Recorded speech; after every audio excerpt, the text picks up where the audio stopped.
Hello and welcome back to everyone's favourite Formula 1 YouTube channel, Stop and Go F1. It's been a while since I've said it's everyone's favourite Formula 1 YouTube channel, but I feel like doing a survey, it possibly is. Anyway, my name is Reese and here we are to talk about the Sprint Shootout for Brazil. I've had my hair cut this morning just for the sprint because it's the last sprint. I wanted to show some respect to the sprints by looking fresher than I usually do. So, Sprint Shootout Time. Let's firstly like and subscribe, of course. Otherwise, what are we doing here? Let's go into the Sprint Shootout, the last one. What I want to say before we get into this Sprint Shootout is I remember at the start of the year we had the Sprint Shootouts. I think was Baku the first one, maybe. Maybe there was another one, I can't quite remember. But I remember saying how great I thought the Sprint Shootouts were, because the original Sprint Shootouts at the start of the year was just constant action. There was just cars on the track at all times. And as they went along, the track evolution was so fast in going up that times just came tumbling down all the time. It was constant action, really, really good to watch. This Sprint Shootout was the complete opposite of that. We'll get more into it as we go along, because especially in SQ3, we just had everyone waiting because they can't waste their tyres. And I know we're going to this whole thing of we've got to be eco-friendly, we've got to bring less tyres to each event to try and save the world. But, the entertainment factor has gone down because the teams and the drivers are so scared that they're going to waste a set of tyres because they just don't have enough for the weekend. Let's get into this properly though, because SQ1, the only big thing that happened was Esteban Ocon going into the wall. Now, when they first showed this, they showed that Ocon was in the wall and Alonso had a puncture.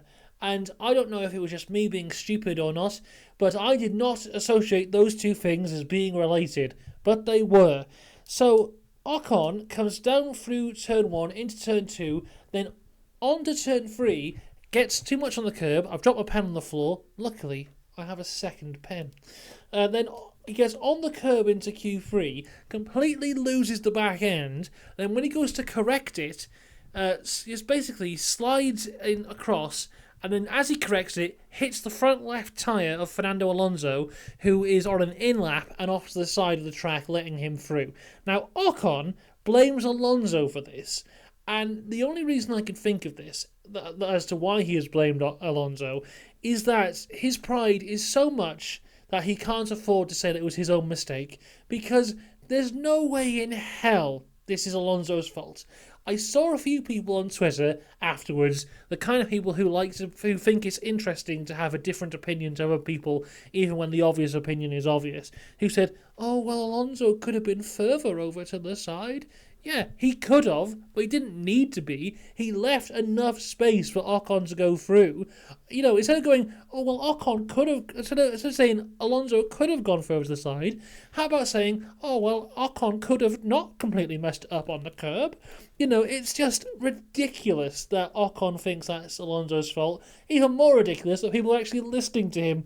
So, yeah, Alonso gets the puncture because Ocon comes and sweeps through and destroys his front left tyre. On the replay, you saw that Ocon's car really went underneath the tyre, fully lifted it up in the air, probably had a lot of suspension damage to that, and then he has to drive an entire lap like that. You see the sparks flying off the floor as well. So I imagine Alonso had suspension damage, floor damage, plank damage. Everything was damaged on that car. He was, with that kind of impact, I wouldn't have been surprised if the tyre had come completely off. In a way, he was quite lucky with the amount of damage that he did get. So that was the big moment of SQ1. Those who were out, though, Sargent was P20, Albon P19. Really not a good session for them, and their race pace doesn't look that spectacular either, so I don't see him gaining many positions in the sprint. Zhou, once again, not doing too well at this track in 18th. The big shock of SQ1, which normally would not be a big shock, but Stroll is out in SQ1. As I said, 9 times out of 10, it's not a shock for Stroll to be out in Q1. But yesterday he qualified 3rd, and here he is in 17th. I haven't got a clue what's going on with that Aston. I have no idea what their true pace is, and we won't get to see what Alonso could have done either, because obviously he is out. Ocon, alongside being in the wall, is out of qualifying as well because he was only 16th. Going into SQ3, we have a big delay to fix the barrier that Ocon crashed into, and the winds are picking up quite considerably as well. Alonso will not be partaking in this. They were really trying their best to fix his car. There was a mechanic at one point upside down in the cockpit, which was quite a sight to see. They were working overtime to fix that, but it was not meant to be. Now, at the end of the session, we have Alonso, who was out in 15th with no time. Bottas was 14th, Gasly 13th. And the two Hasses, Magnussen 11th, Hülkenberg 12th. But yeah, very close for them. So Magnussen 0.051 off of 10th, and Hülkenberg 0.071 off of 10th. So, the Haas has always had good qualifying pace, and it continues to have good qualifying pace here, just so close to being into the top 10, and we'll see what they can do in the race. Because if you look at the Mexico race, what I'd say about these new Haas upgrades is I think it hasn't completely solved the tyre degradation issue, but it has helped it. Because if you look at the race last weekend for Hülkenberg, he was actually in the top 10 for a lot of that race and very competitive. It was just right at the end his tyres fell away. So with a good strategy for Haas, we'll see what they can do. Then into SQ3. As I said at the start of the video, everyone just goes for one lap here. So we have a good about 7-8 minutes of just watching cars in the pit lane, in the garage, and cutting to some fans who have some signs, which is always fantastic entertainment. As they come out of the pit lane, Max Verstappen decides now he's in a rush. He's been sat in the garage doing nothing for the majority of the session, but now he's in a rush. And he does a lot of overtakes throughout the pit lane. I was thinking, will he get in trouble with that or not?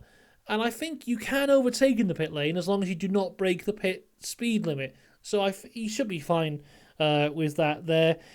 Then we have everyone's one and only lap, and this is our top 10 as it stands for the sprint race. So Piastri was 10th, not a great lap time for him. Sainz in 9th, he'll be looking to do better than that as well. Ricciardo did very well in 8th. Leclerc only good enough for 7th. So that qualifying pace we saw from Ferrari yesterday has not followed through into today.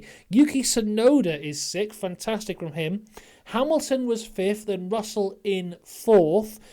So the Mercedes very close once again, just like yesterday.